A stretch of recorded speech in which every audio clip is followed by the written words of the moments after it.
to ABC News AgtLive. ये है ABC News AgtLive. Listen to ABC News.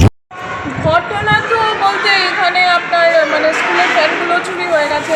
Nursery class regular wise খোলা থাকে, দরজা আমরা লক করা থাকে, ইভেন দেন লক খুলে ওরা ভিতরে ঢুকছে, জিনিস নষ্ট করছে, বাচ্চাদের কপি যা যা ম্যাটেরিয়ালস থাকে বাইরে ছুঁড়ে ফেলে দেয়।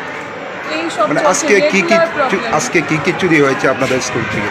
আজকে তো মর্নিংয়ে আসার পরে দুটো ফ্যান মিসিং উপরের ক্লাসের, আর আমার নার্সারি ক্লাসে কিছু মিসিং ছিল না, বাট দরজাটা খোলা ছিল। পুরো স্কুলে মানে কয়টা ফ্যান চুরি হয়েছে?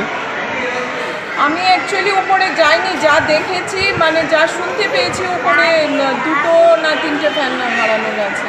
অ্যাকচুয়ালি আমরা প্রি প্রাইমারি বেসড টিচার্স, তো আমরা প্রি প্রাইমারিতেই ইনভলভ থাকি। আজকে সকালে প্রথমে কে দেখলো বিষয়টা? জহর স্যার দেখেছেন ক্লাসে যাওয়ার পর। পুলিশকে জানানো হয়েছে? হ্যাঁ, এইচএম ম্যাডাম ইনফর্ম করেছে। কি মনে হয় মানে কে বা কারা এই ঘটনার সঙ্গে জড়িত? রেগুলার এখানে আমরা কি বলি বলুন তো, লোকালাইজরা আছে যারা মানে ওদের বাচ্চারাই করছে, এখন ওদের থেকে কে করছে এটা তো আমরা ডাইরেক্ট কিছু বলতে পারছি না।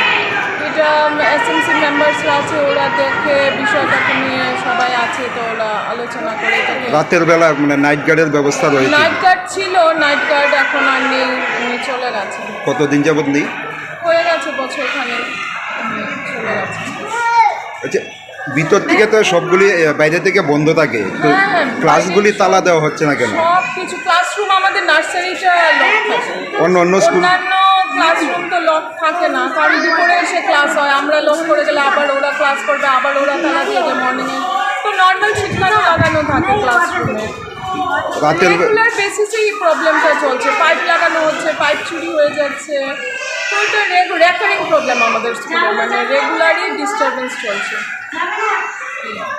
যখন আমরা ক্লাসে বাচ্চারা দিতে গেলাম, তখন হেডমিস্ট্রেস অভিযোগ করলো যে 12টা ফ্যান চুরি হয়ে গেছে। তখন আমরা গার্জেনরা কয়েকজনে মিলে সেটা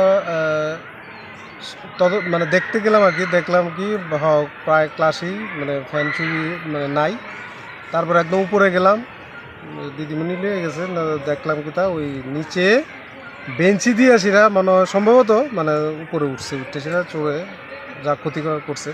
এরকম আমরা এখান থেকে কম্পিউটার পর্যন্ত চুরি হয়েছে। আমরা থানা প্রশাসনের আমরা কয়েকবারই জানাইছি, এরকম চুরি প্রায় সময় হয়, হামেশাই হয়, বা অনেকবার আমরা জানাইছি।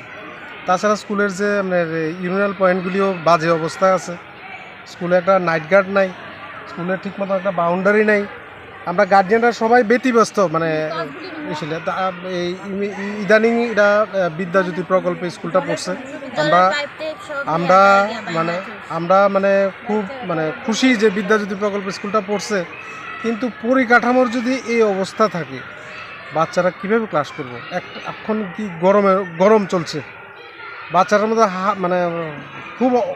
খুব কাহিলিয়ে জায়গা, মানে এই গরমে তো অক্ষণ আবার 12টা ফ্যান নাই, তো অক্ষণ আবার কবে ফ্যান আইব, কবে কি করবো? প্রত্যেক স্কুলে নাইট গার্ডের ব্যবস্থা থাকে, এই স্কুলে কেন নেই? এই স্কুলে নাইট গার্ডের ব্যবস্থা যেটা শুনছি যে আগে নাইট গার্ড যিনি ছিলেন ওনারে মানে ওই রাত্রেবেলা নাকি কারা কারা আইয়া সেটা খুব ধমকাইছে, সে ভয়ে এখান থেকে মানে গেছে গা। কতদিন যাবত নেই এখান থেকে? তো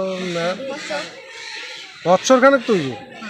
যে ক্লাসগুলির অবস্থা একটা নোংরা পরিবেশ মানে লক্ষ্য করা গেছে। নাই যে সুইপিং করার মতন কেউ নাই, মানে পরিষ্কার পরিচ্ছন্ন করার মতন নাই, তাই এই অবস্থা। এই পরিস্থিতির মধ্যে আপনাদের ছেলেমেয়েরা পড়াশোনা মানে করতে পারছে কি?